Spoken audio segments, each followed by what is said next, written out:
And thank you very, very much to the Royal Society for this extremely kind honour, which I am delighted to accept, and now you're all my prisoners because of it, because I'm going to tell you about laughter. I want to start by thinking a little bit about laughter before we get into the science and the nature of laughter.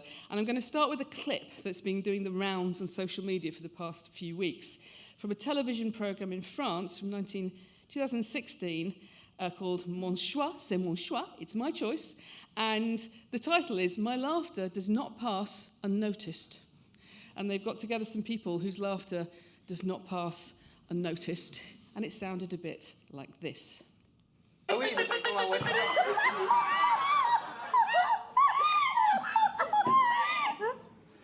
Vous êtes célibataire, c'est pas à cause de votre rire? J'espère pas. Non.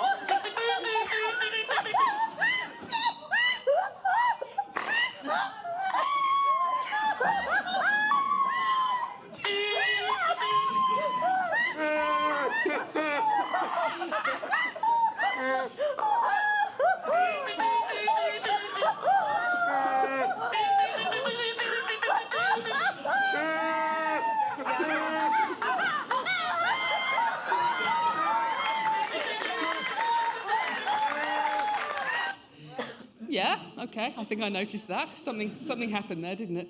And it's interesting if we look back at the science of laughter and trying to account for whatever was happening there, what was that thing? The first scientist to really engage with laughter as a behaviour was in fact Charles Darwin, and he wrote in his book on the expression of the emotions in man and animals, he wrote a lot about laughter. There's beautiful descriptions in the book of keepers at London Zoo tickling various primates for him to observe. And one of the things he noticed was that they made quite a gentle sound, but also, this is really lovely, their eyes would brighten and sparkle. And the sparkling and brightening of the eyes was something he was very struck by. Now, it's actually very interesting as a scientist, a neuroscientist or a psychologist, to go back and read this book, because a great deal of what he talked about in terms of emotions that you could find in humans and in other animals that seem to have this shared evolutionary quality, we carried on studying as psychology developed through the next 150 years. So emotions like fear and anger and disgust, we've tracked all that. He basically started it and we followed in his footsteps. And we just ignored everything he said about laughter. We paid no attention to it whatsoever. It just languishes scientifically. So if I go onto the Web of Science and I do a search on the published papers, using the search term emotion, expression and fear, I'll get back 4,731 papers. If I switch out fear for laughter, I get 259 papers. That's it. That's all of them. And most of those, interestingly, are clinical cases where laughter is appearing as an unwanted sort of symptom in somebody who has a problem, a neurological problem. Very little empirical work around laughter. I think it seems like a silly thing to study. It feels a little bit foolish. And I think we probably should pay more attention to Charles Darwin and look a bit more for that sparkle, because it is very interesting.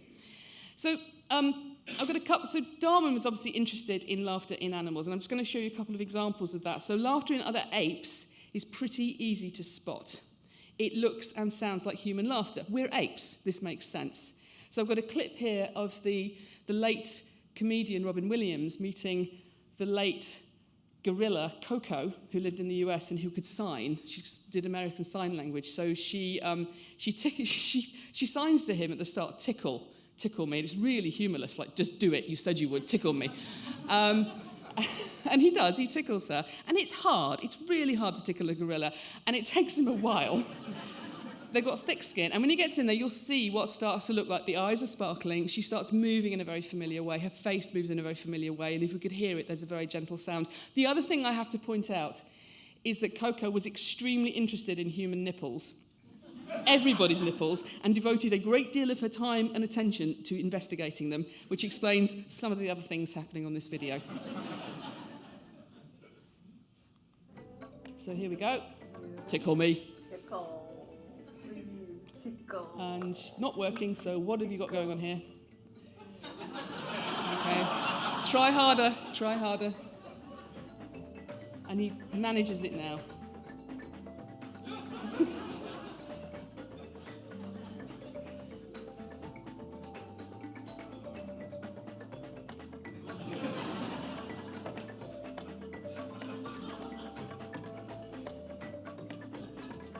And And then she's just like, let's not waste each other's time. What's going on there?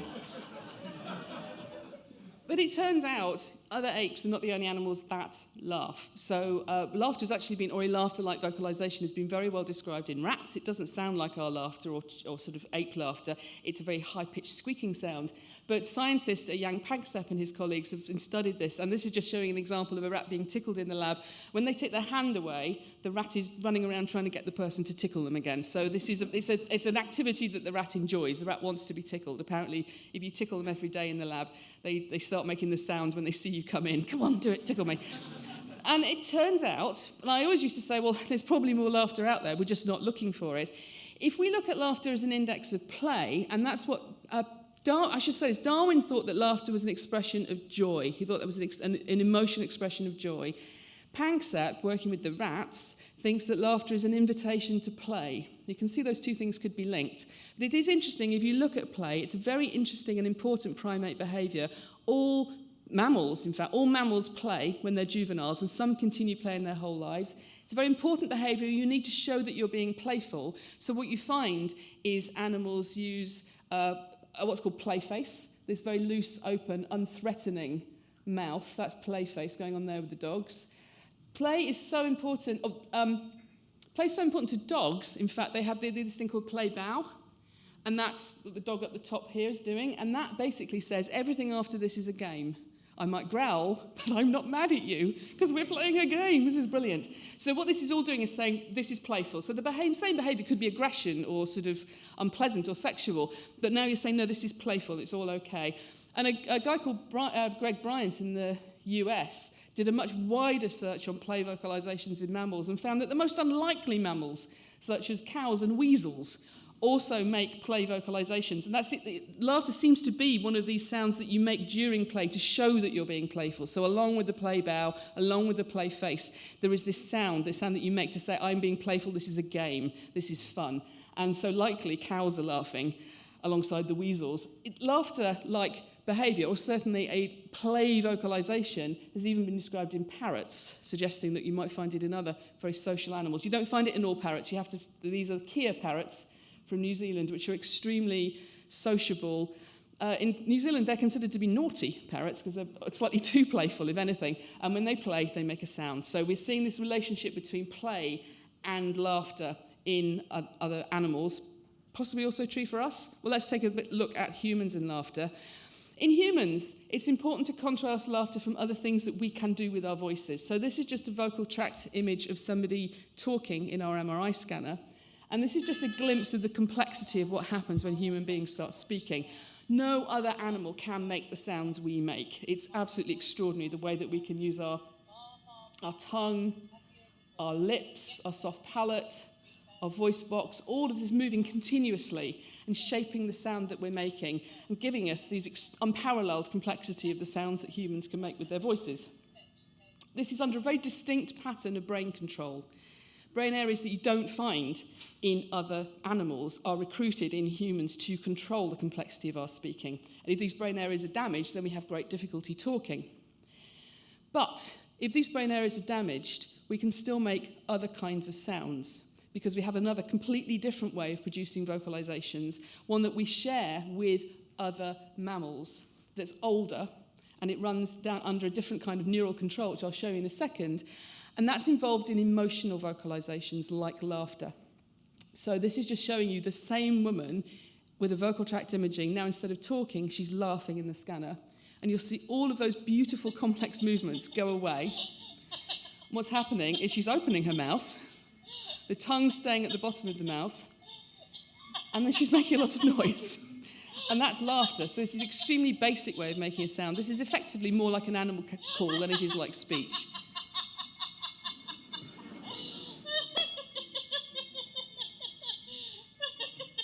And when we laugh in this involuntary way, if you think about the last time you were laughing and you couldn't stop laughing, when you were laughing like this, it's under this very different pattern of neural control. So instead of these bits at the side of the brain that are controlling things that we voluntarily do with our voice, there's this midline system that's going from the anterior cingulate down through the periaqueductal grade to the brainstem nuclei and then directly controlling the articulators. And in fact also the rib cage, which we use a lot when we're doing things with our voice.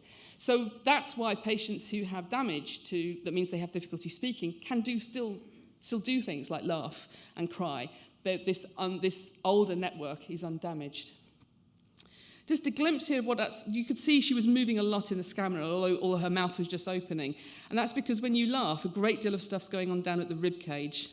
Human rib cage is extremely interesting and very important. You're all using it right now to do what scientists call staying alive. Very important, don't stop doing that. So to stay alive, what you do is you do what's called metabolic breathing, very important, don't stop.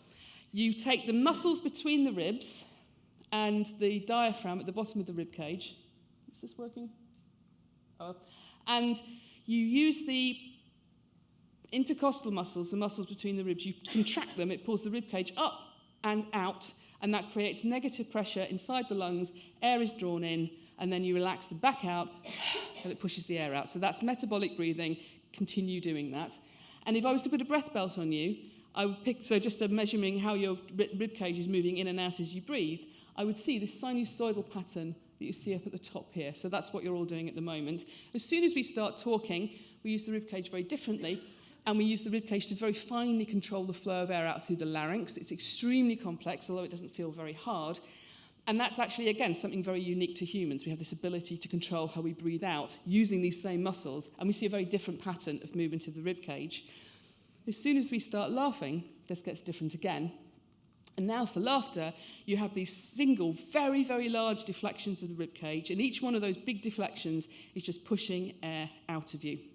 So each of those ha, ha, ha sounds is one big movement, just squeezing air out.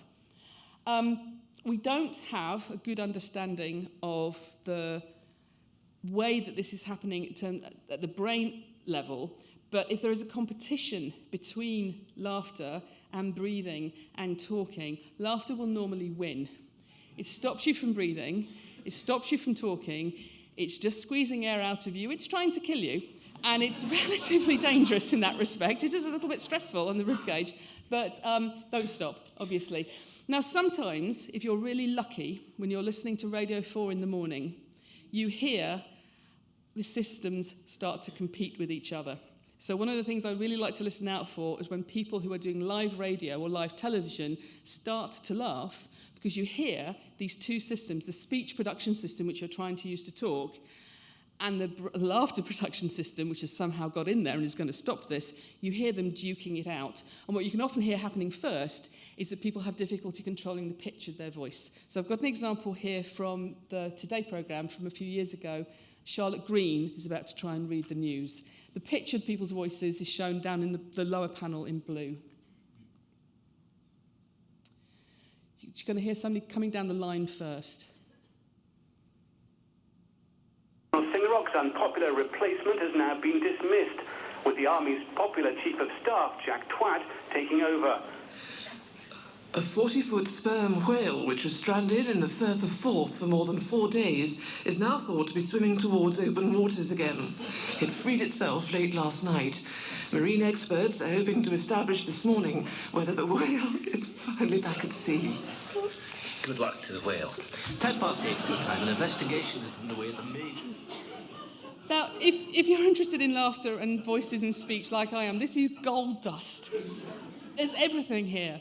The guy coming down the line has got to say a bit of a rude word, popular Chief of Staff Jack Twat, and he just goes for it. Nothing to see here. Popular Chief of Staff Jack Twat. And then back in the studio, where Charlotte Green is crucially, and we'll get to this, she's not on her own. Somebody whispers to her just before she starts to read the news headlines. And if you listen very, very carefully, what they whisper is, Jack Twat. Because they are doing one thing, and one thing only. They are trying to make her laugh. And at first, she's okay. She's doing all right. The whale in the Firth of Forth is coming out okay. And then the laughter starts to get her, and she's starting to lose control of what's happening at her voice box because she's losing control of what's happening at her rib cage. And then her voice starts to shoot up in pitch. And then at the end, if you listen very carefully, she continues to make squeaking noises, after she has stopped talking, because now she's fully laughing, live on the radio. Now, the BBC doesn't like this. The BBC does not like their news or their sports broadcasters to show emotion when they are broadcasting, because it's considered to be bad form. That's her power of what's happening here. She doesn't want to do it, and it still happens. So we've got this very interesting behaviour. It can kind of creep up on you. It seems to often be, at least potentially, not under your voluntary control. Something else we were interested in when laughter kind of basically insisted we study it. Me and my PhD student, Disa Sota, and then many other colleagues I'll come across, we were interested in these emotional things in the voice, but every time we looked at things that included laughter, laughter started to do something else interesting. So, for example, we were very interested in the extent to which if you go outside of the UK and you study these non-verbal emotional vocalizations, how many of them can be recognised when you go to a completely different culture. So Disa did several trips with Frank Eisner out to Namibia, where she was working in northern Namibia. They were working in northern Namibia with members of the Himba community, and these were not people who had any contact with people from Europe at all. They don't have a written culture, they don't have electricity, they haven't seen or heard anybody from our culture before, so they haven't been contaminated by the way we express emotions. So these guys recognise emotions from the voice, from people recorded back in London, and vice versa. It might suggest that, much as Darwin had suggested, there is some shared evolutionary history that's leading to these being kind of common vocalizations across humans, wherever you grow up. A lot of work has been done on this with the face. We were the first to try and do it with the voice. I say we like I went. I was part of it, but sitting back in London, coming up with ideas. You go to Namibia and do this. So we also recorded the Himba giving emotional vocalizations, and I want you to see if you can tell what emotion this guy is expressing with his voice.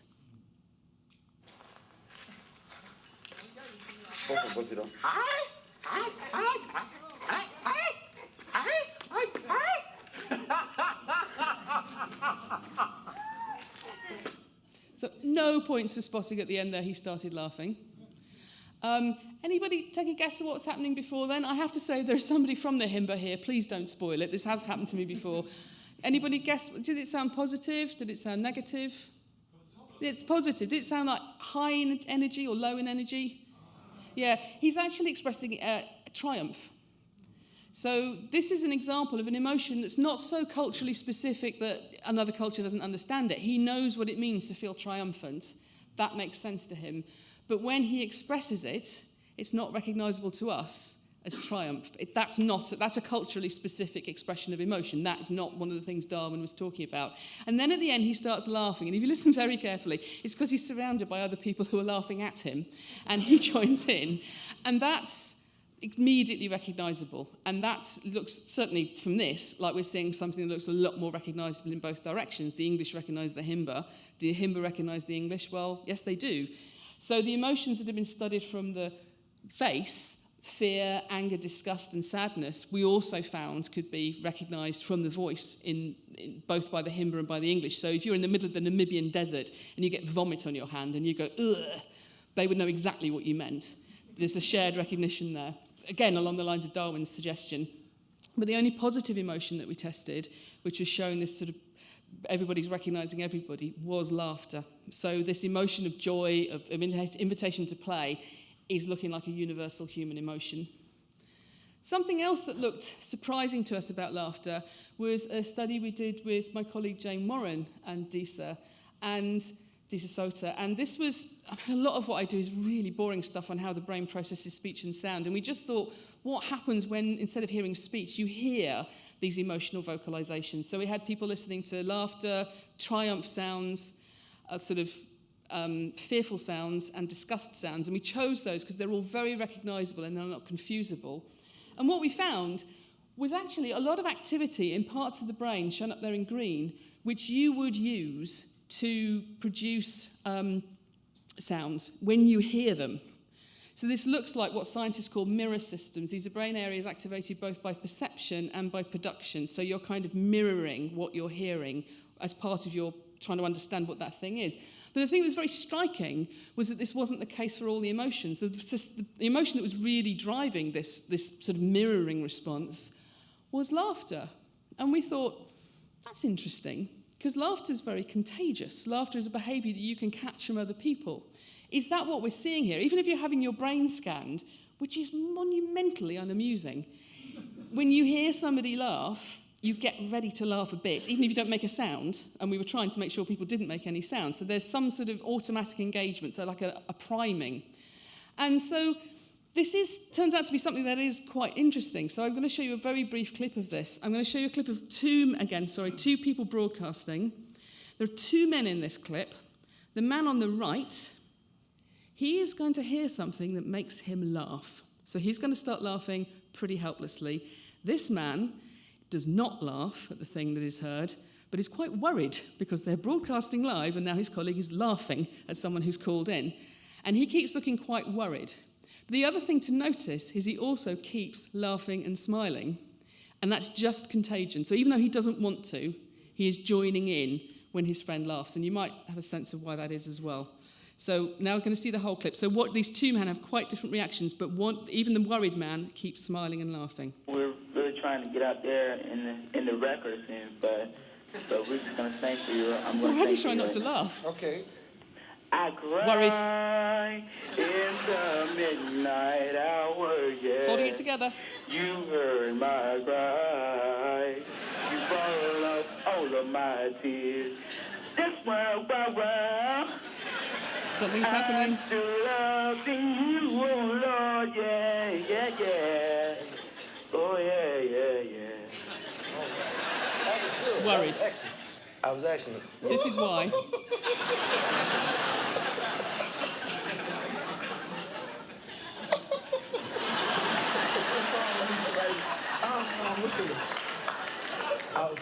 I certainly did enjoy that. Lots of smiles, lots of laughs. In the spirit. He's getting the Holy Ghost over here.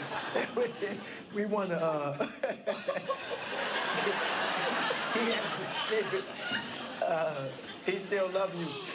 We want to give his address, and we want to give you a T-shirt here. Send him a T-shirt right here. Right. More consciousness. Enjoy that, Danny, Florida. Oh, I know Big Sam. Oh, it broke me up. Oh, thank you. So there's two different kinds of laughter going on there. One absolutely helpless, the other continuously being caught, all those little smiles and laughs, or in between which he was looking quite worried. And that's the power of contagious laughter. And the really striking thing about contagious laughter, which I will come back to, is that it's something we learn to do. Babies don't laugh contagiously. When babies laugh, parents laugh. When a parent laughs, the baby doesn't laugh. We teach babies to do this. And it's something that actually may be specific to humans. It's possible actually other animals don't laugh contagiously. I'll come back to this. So if we zoom into humans in a bit more detail, there's some really interesting work by the late... I've got to say, everybody in my talk on laughter has died over the past few years. I mean, I'm worried about the people in the French clip now, because they've got to hold on, guys. So the late scientist, the psychologist Robert Provine, did this really beautiful work in the 70s, 80s, and 90s about laughter. And he pointed out that if you ask people about laughter, what makes you laugh, they'll talk about comedy and jokes and humour. And of course, we do laugh at comedy and jokes and humour. But actually, if you look at people and you follow them round, as Robert Provine liked to do, what you find is that laughter is primarily a social behaviour. So actually, most laughter happens just because of social reasons. You are 30 times more likely to laugh, he found, if there is somebody else with you than if you're on your own. And you'll laugh more if you know them, and you'll laugh more if you like them. And some of that is contagion, but there's also other reasons why people laugh. Children, like other animals, will laugh when they are playing. They will laugh to show that this is a game, this is fun. Adults will laugh when they are playing. They will laugh to show that this is a game, that this is fun. And in fact, just like with other animals, we will use laughter to show that our intentions are playful, even if superficially what might look like what's happening is simply violent. And this really striking. So work with devocalized rats shows that the rats, they're devocalized, they can't make any sounds. They will play with other rats. Rats are very social, and the other rats want to play with them. And they'll go and have these playful interactions. However, they are more likely to be bitten during play than the normal rats, because they can't make the sounds that indicate they're playing. they can't make these play vocalizations, and the play runs out of control. The interpretations change. So if laughter is immensely complex in rats, think what that must mean for humans. We all laugh more than we think we do. There are not many studies of this, but every study that's compared how often people say they laugh with how often people actually laugh finds that everybody across the board underestimates the frequency with which they laugh. I don't know why this is. I sometimes wonder if because in a lot of social situations, laughter is so normal that you don't notice it per se. You notice it if it's not there and you were expecting it, for example. But it's certainly never trust any study that says, oh, 3-year-olds laugh more than 60-year-olds, because what they will have done is ask those 60-year-olds how often they laugh, and they don't know because nobody knows. All of us are terrible at this. So laughter is incredibly sensitive to social context. You will laugh more if you know other people. You'll laugh more if you like those people. You can tell, Greg Bryant has shown this, if you play people recordings of two people having a conversation and laughing together, people can tell how close those friends are from the way that they laugh together. So it's an unbelievably sensitive, it happens in particular contexts, and you show with your laughter and the way you laugh how you feel about the people that you're with. We will use laughter to make and maintain social bonds, but we will also use it to improve mood and the mood of others, our own and other people's mood. And it also has, if you think about it in this bonding way, it actually kind of creates intimacy. So work from Robin Dunbar has shown that if you get people laughing, they will tell you more intimate things about themselves. People feel closer together as a result of this. I have to take a brief side here and say my father was a carpet salesman. And he was very funny. And I used to genuinely worry a great deal when I was a child that he made people laugh and then they would want carpets they didn't really need. And they would be left with unnecessary carpeting as a result of all this sort of giddy closeness caused by the laughter. Has very interesting cultural effects. So we can see that laughter is recognised across all human cultures, and it can have different uses in different human cultures, but also actually the amount of laughter does vary with human cultures. So countries in the world that have a more varied history of migration, so just over their history, more different people have moved through that country. What you find is that the people in those countries produce laughs and smiles that are more easily decoded and recognised by other people. They're kind of less ambiguous things, and also they do it more. So there's something about laughter, possibly because if you are in an environment where you can't assume everybody speaks the same language as you, then laughter becomes an even more important way that you can communicate in a non-verbal way, in a way that will probably be understood. We'll laugh to show that we're okay. We'll laugh to mask other emotions. Laughter is a very, very effective way of covering up other emotions. I'm not going to show it here, but do go onto YouTube and watch Lance Armstrong's interview with Oprah Winfrey after he'd been sort of found cheating and taking drugs. And he looks furious and like he does not want to be there, but he continuously laughs and smiles in a way that doesn't quite reach his eyes, but he's really trying to use laughter to go, I'm fine with this. This is brilliant and very much what I was hoping would happen. Possibly this man is very happy he's been covered in yellow goo. Possibly not. And actually, this becomes one of the most important uses of laughter. We will use laughter to deal with stressful situations. Robert Levinson, still alive in the US, has done really interesting work with married couples, where he finds that married couples who deal with stressful situations, and he puts them in a stressful situation by asking them to discuss a problem in their marriage together. Everybody feels stressful when that happens. He measures this with a polygraph, so you can see people getting more stressed, their bodies change. The couples who deal with that with what he calls positive affect, but he means laughter and smiling, not only in the moment get less stressed, but they are also, they feel better. They're able to get over this difficult thing. They laugh about what's happening.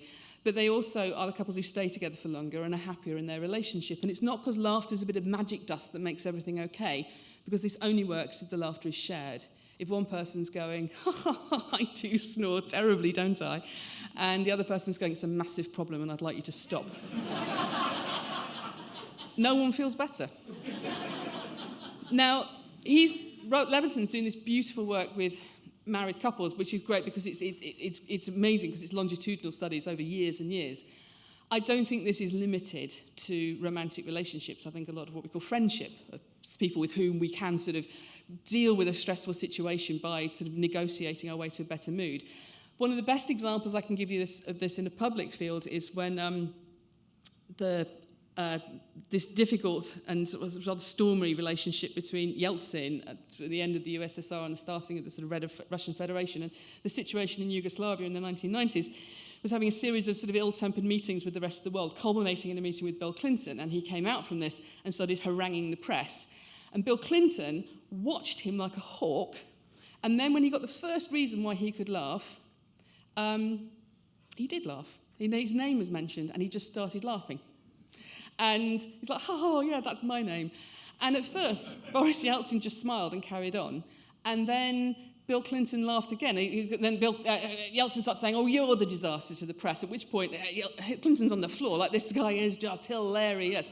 And this makes Yeltsin laugh. And the really clever thing was that Clinton didn't look like he was laughing at him at any point. He was like, this guy's just brilliant. And so Yeltsin's like, I am brilliant, I'm hilarious, everybody. So a difficult situation, very skillfully diffused with laughter to a less stressful situation. But again, the key was the laughter was shared.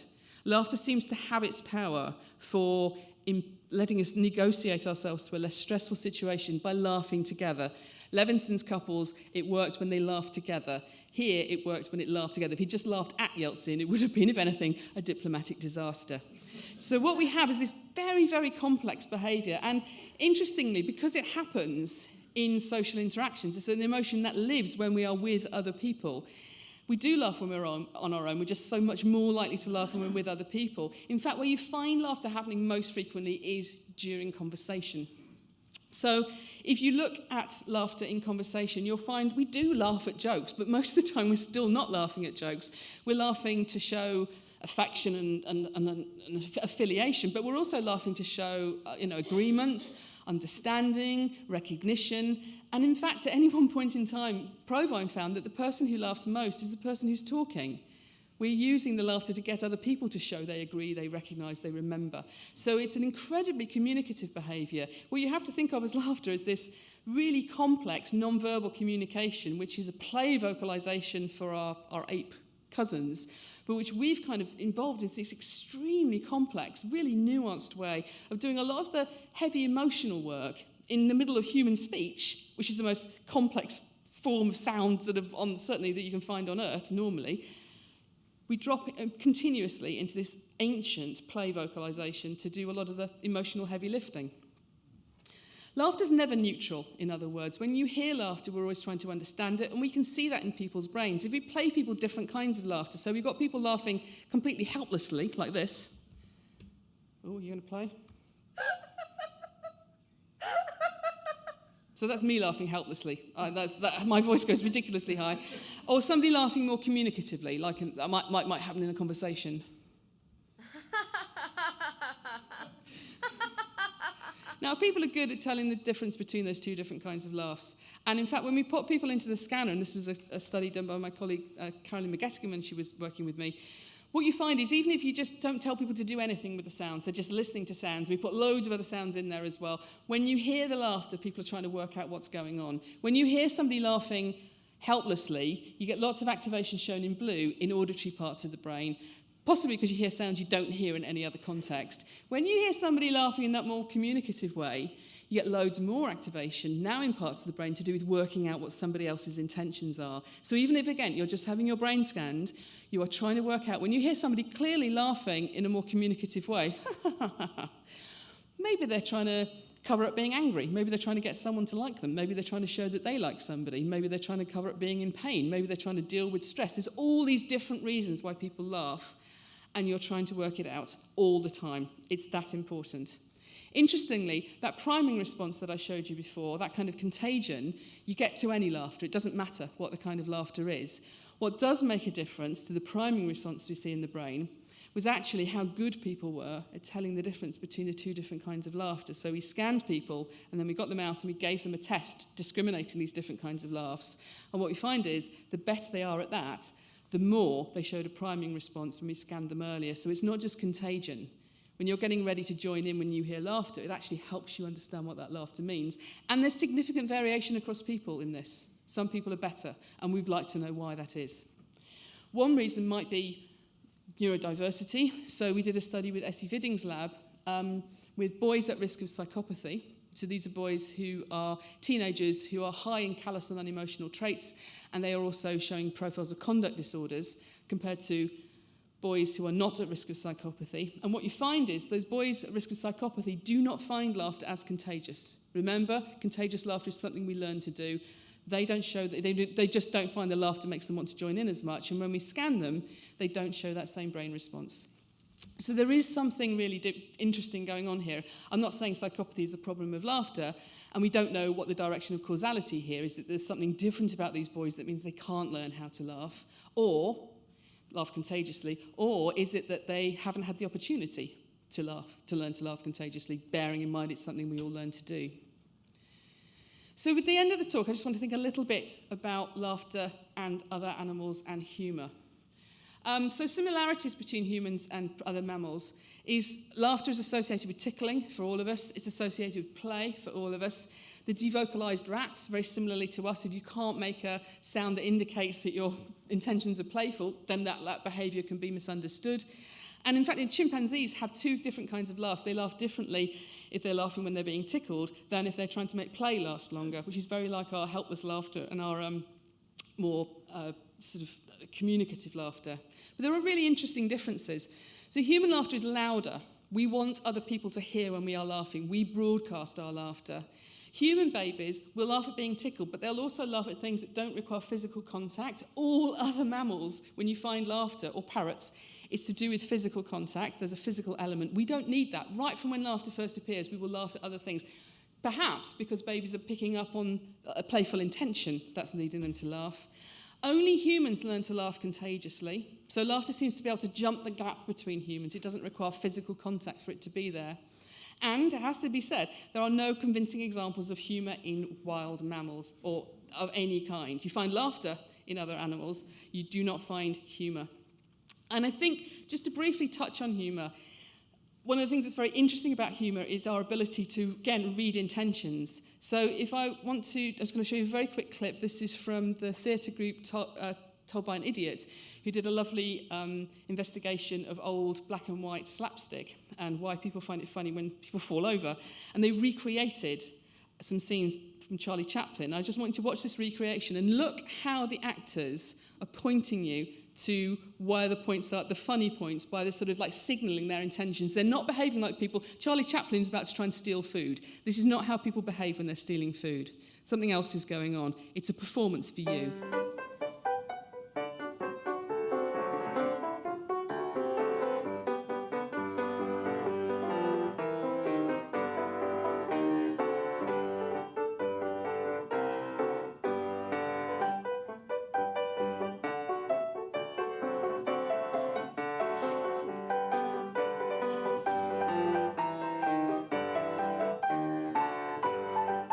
Signalling it all.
So I sometimes wonder if humour is kind of built on this ability to sort of have laughter and play happen at a distance. You don't have to have the physical contact.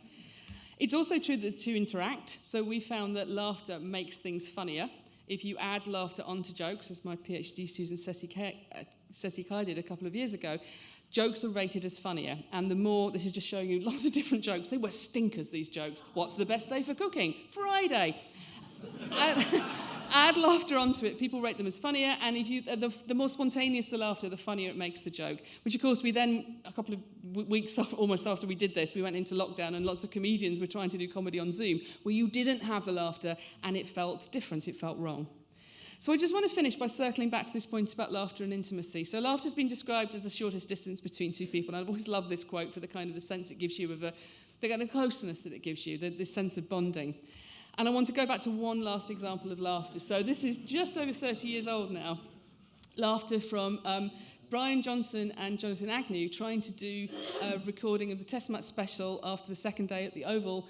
And here we've got Ian Botham, who tried to jump over the wickets and didn't make it. I'm going to show you, I'm going to play it to you, but I want you to do, because obviously I've done an acoustic analysis of this, I'm not a wild animal. This is showing you the pitch of their voices. You can see what happens after the joke. As soon as the joke happens, Brian Johnson's voice goes up. And then when you've got the periods in red, that's when they're both laughing. And look at how high the pitches of their voices go.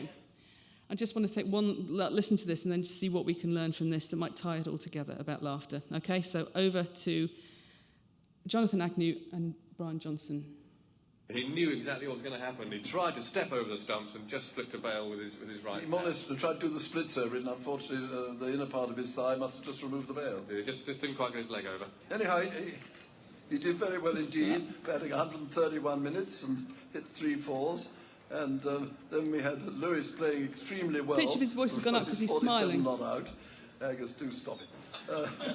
And he was joined by De Freitas, who was in for 40 minutes, a useful little partnership there.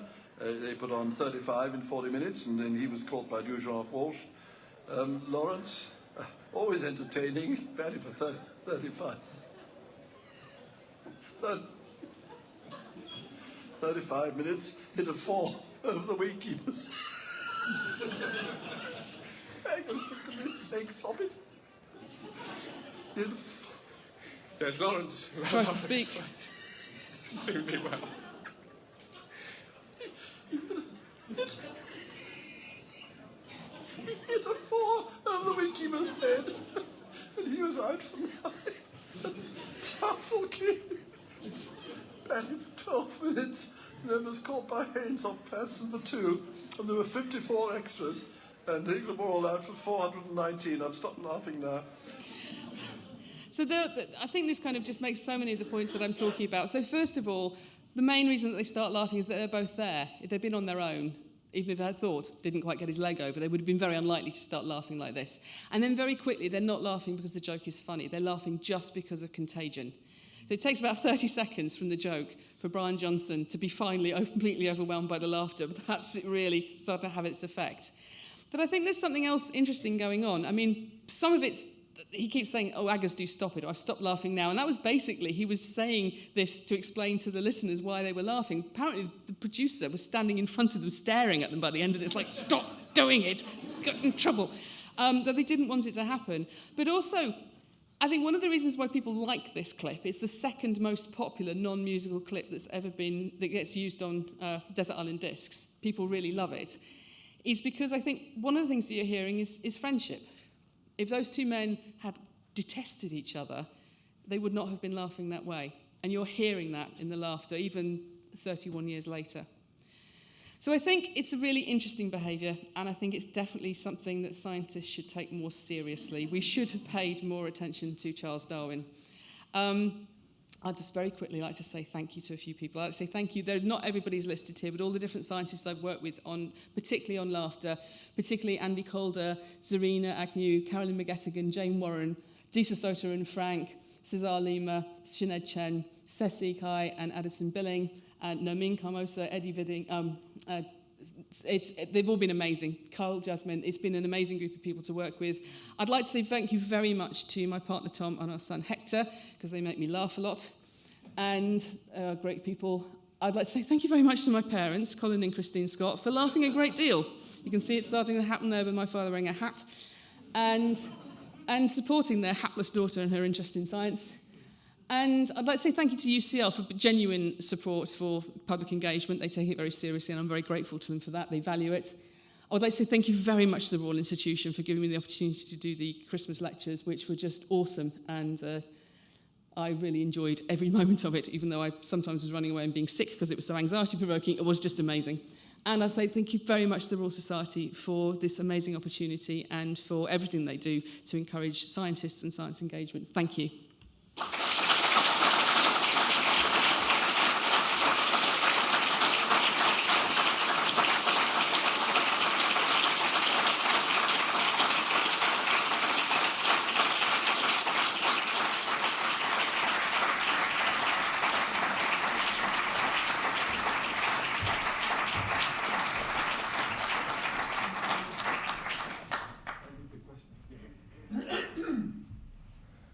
Thank you very much, Sophie. I was sitting there trying to keep a straight face because the Royal Society is a serious place. I don't think it has heard as much laughter in 350 years as we had this evening. Now, so don't start laughing. So we have time for a few questions. There are questions from the audience here. If you have a question, please put your hand up and then just wait for a microphone to come to where you are. And then we also have questions for people who are online. There is what you need to do. I got the instructions here. So if you go to the website, is it back there? No. So www.slido.com. So you go to that website and then you enter the code #F1110. You can write a question there. So it's www.slido.com, and the code is #F1110. So let's start with the questions here from the audience, and I can see lots of hands up. I'm not surprised. So let's start over there because those hands went up first, I think. Thank you. My question is, are there any civilizations which engage in ritual laughter, for example, in religious ceremonies? It's a good question, and I don't know. Robin Dunbar thinks that group laughter, potentially in a more formal way, was a really important precursor to human language. Laughing in groups and the ability to laugh in that way. And that could have had something that had a more formal element to it. And I wouldn't be surprised if there weren't examples of this, but I'm not aware of any. I'm sorry. Yes. Can I take away from this lecture that it's perfectly okay for me to laugh at my own jokes? Definitely. It makes them funnier, David. Thank you. Over there. And then we take that one over here, and then the ones online. Just curious to know if there's any studies of what happens when people laugh on their own, which I catch myself doing sometimes, but I don't have the neuroimaging equipment to hand to look at what's happening. Well, do you know what the dirty secret about a lot of what I've talked about here is we don't actually know the precise thing that happens in your brain when laughter is triggered. So that woman I showed you laughing, we've really tried to capture what was happening in her brain. It's saying it's hard to do that. So I think that would probably be the same. It's just that you would be much more likely to laugh intensely if there would be other people there. There was one over there. Sophie, the first time you showed me that clip, the audio clip, I wondered whether there was something about the fact that they weren't allowed to. And the Charlotte Green one's the same. So I just wonder what is going on with the idea that you're not allowed. And of course, if you tell somebody to stop laughing, of course they laugh more. Do you have any idea of what's happening there? No, it's very interesting, and because laughter primes laughter, one of the worst things you can do is think, I really should stop laughing, because that's not going to help at all. It's interesting if you watch actors who it's bad form to laugh on stage. Corpsing is not generally considered to be amusing. They seem to prepare a great deal by kind of keeping laughter away from them. They're not mucking around backstage. They're sort of getting into a more serious mode. Just don't let it around. If it creeps in, then you're lost. So it's more like trying to push it out than to think, oh no, I better stop it, because that won't work. Right, let's take two more. Just in order for the microphone is over there. Good. Yes, please. You had your hand up a long time. I'm really disappointed to discover that the very, very funny circus act with a grumpy monkey I saw many years ago in Budapest was not spontaneous humour by the monkey. So are you sure? But that's a side thing. What I was wondering about was, you were talking about people being very unlikely to laugh on their own, but some of my social media interactions are quite a quick exchange of jokes and building on jokes and responding to jokes, and I do find myself literally laughing out loud, as the kids say. So are we just adapting to a social situation that is mediated by technology, or am I peculiar? No, I don't think. First of all, I think your point about the monkey, I didn't go into this, but there is something interesting that happens to apes when they are around humans. There are monkeys in zoos, chimps in zoos, who have been reported to do things to deliberately get the attention of humans, and then when they've got the humans' attention, they hurl feces at them. And the humans run away, but they laugh. And it's the laughter that seems to cause it. The chimps don't laugh. They're like, oh, this is going to be brilliant, but we're not laughing, you know. So human laughter seems to be interesting to other apes. They don't do humorous things, but they do behave differently around human laughter. Remind me of your second point. Sorry, it was about the... About laughing on loan, but jokes on social media. So there is some work on this. If you look at so laughter lives in interactions.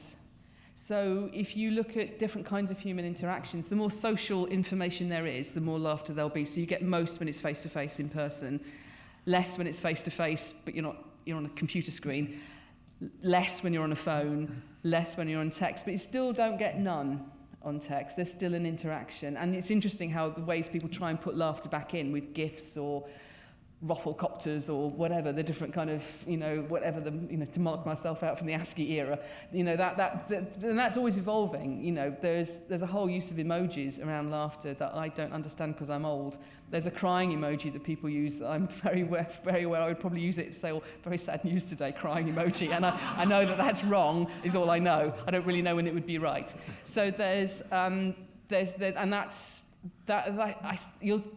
you're getting a lot of that same, kind of sense of the fun of the interaction and the humour. It just will be still less laughter than there probably would be if you were in person, but there's still some because it's an interaction. Okay, I'd like to just take a couple of questions from the questions I have online. There's quite a lot of those, but we only have time for a couple of them. So one is from John Evans, and the question is, can we use laughter? Sorry. Can we use laughter to overcome pain? And if so, how? It definitely does, because when you laugh, you get an increased uptake of the naturally circulating endorphins, and they're the body's natural painkillers. It's exactly the same thing that would happen if you did exercise of any kind. You get this possibly the case that you get more endorphin effects from laughter than without having to expend the same amount of sort of calories and energy. But that certainly happens, and it does give you measurable differences. So even really fake laughter gives you big measurable changes in pain tolerance. So it's within limits. I don't think your surgeon was saying, brilliant idea, why don't I make you laugh? You won't need an anaesthetic. I suspect probably wouldn't happen. It definitely has a measurable effect on pain tolerance. Right. So last question, very intriguing question, which is from somebody called Avi. And the question is, why do we cry when we laugh uncontrollably? It's a very good question. Humans are the only animals that produce emotional tears. I don't know if that's because we have hairless faces and tears show up on our faces, but we use them. Most people produce tears when they sob with sadness. Quite a lot of people, put your hand up if you cry when you get angry. And mostly women, it's not. And a lot of people, put your hand up if you cry when you're laughing. It's a great deal of people. What it links across that, because you don't cry when you're disgusted, and you don't cry when you're frightened, you don't cry when you're surprised. I wonder if there's something about a sort of helplessness, that you're helpless with sadness, or you're feeling helpless when you're angry, if that's what's happening. When I feel angry and I don't feel helpless, I don't cry. And when I laugh, it's almost the first thing that starts happening. So there's a sort of incapacity that you're signalling with it. That's our best guess. We don't really know. Mm-hmm. Well, very good. So there's lots of questions, but unfortunately we almost ran out of time. I'm glad we haven't completely run out of time, because there's one last thing I need to do before we thank Sophie again. So Sophie, if you can come over here with me, I have something for you there.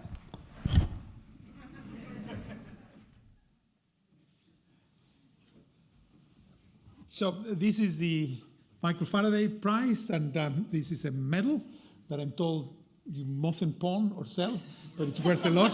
And so Sophie, it's a great honor for me on behalf of the Royal Society to present you the 2021 Michael Faraday Prize. Here it is. Thank you very much. Congratulations. Thank you.